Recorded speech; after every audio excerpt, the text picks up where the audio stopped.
Bonjour, je vais vous faire une introduction au projet Défi Fort-Bois qui s'intitulait Développement et durabilité de la filière forêt-bois en région Centre. Ce projet était dans le cadre du programme de recherche pour et sur le développement régional, PSDR 4e génération, et a fait l'objet d'un travail collectif entre organismes de recherche, à l'époque IRSTEA et INRAE, qui sont devenus INRAE, et l'ONF, et également des acteurs de la filière à travers FIBOIS, le FCBA, Unisilva, le CRPF et l'ONF. Ce travail collectif a été réalisé sur plusieurs années à partir de 2016.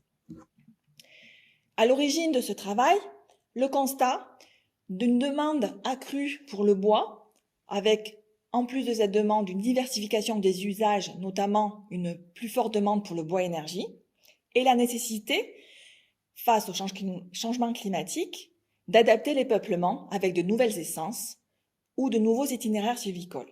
Donc, la filière avait à faire face à deux défis majeurs, la mobilisation du bois, mais le faire durablement pour préserver l'environnement, notamment la qualité des sols et la biodiversité, et d'adapter les peuplements, donc en essence et en itinéraire sylvicole.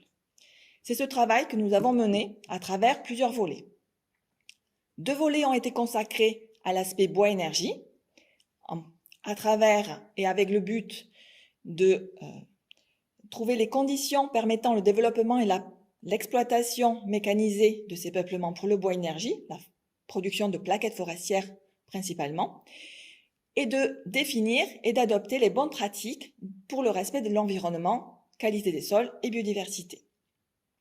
Pour cela, nous avons fait appel à des enquêtes technico-économiques et également environnementales, notamment sensibilité des sols et d'études in situ de chantiers de pratique de coupe. Nous avons un troisième volet. Le volet 3, qui a été animé par l'UMR Biofora. Et l'objet était d'adapter les peuplements au changement climatique. Nous avons fait le choix, dans le projet Défi Fort-Bois, de ne travailler que sur la diversification du choix des essences, afin d'améliorer la productivité et surtout savoir, dans le cas du changement climatique, quelles seraient les espèces les mieux adaptées. Pour cela, on a à la fois mené une analyse bibliographique, on a analysé des anciens dispositifs, des anciens arboretums qui, pour certains, ont plus de 50 ans, pour avoir de l'information de nos anciens. On a fait un lien très fort avec un projet aussi au niveau national qui est le projet Espérance. Et à partir de ce travail, on a pu livrer des cartes de vulnérabilité des essences et un cahier des charges pour mettre en place des dispositifs. À l'issue de ces travaux, nous avons fait des valorisations, notamment à travers des documents techniques ou de vulgarisation. Il y a également eu des valorisations scientifiques par des articles ou des présentations à des colloques. Et il y a eu des transferts vers la filière par des présentations avec l'élaboration d'une mallette pédagogique. Il y a eu également, et vous pouvez le retrouver sur les sites internet, de motion design pour le grand public ou vers la filière, représentant les résultats majeurs. Enfin, un quiz avec quelques questions spécifiques tournées vers le bois énergie.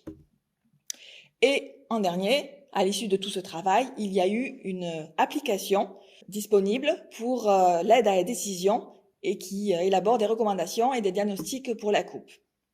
Enfin, nous avons une série de fiches essences pour aider à connaître mieux l'essence adaptée à votre situation pédoclimatique.